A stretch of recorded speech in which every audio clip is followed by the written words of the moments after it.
Now, let me show you how you can hide your file folder on the iPhone.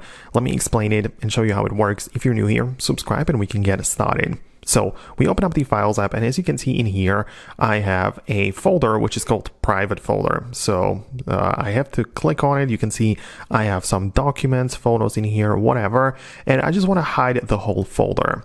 So the way that it works is that I can hold down on it like this and choose to compress it, right? So when I click on compress, it's going to create the private folder.zip.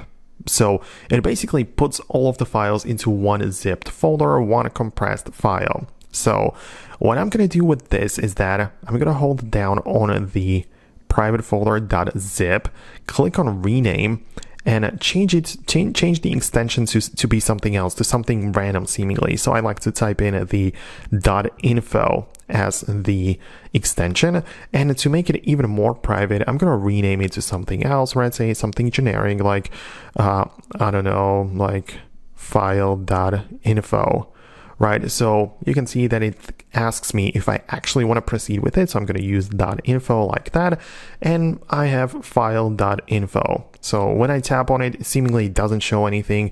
There is some data of 10 megabytes, but you don't know what it is. You have no idea what it's hidden behind there. So this private folder can be removed from my device, right? So it's gone like this, and all of my files are stored and hidden in this file format, which seemingly, as I said, looks like nothing is in there. So if I ever want to get back to it, I'm going to go in here, tap on rename, and basically reverse the process and change the extension back to zip like this, confirm it now, and we have the file.zip, which I can click on, and it expands the private folder with all of my data in there. So that's how you can hide the folders on your iPhone. It's a bit of a process, but using this and changing the extensions, you have basically the option to hide files as much as you like, and nobody would ever be able to find it. So let me know your thoughts and opinions below in the comments.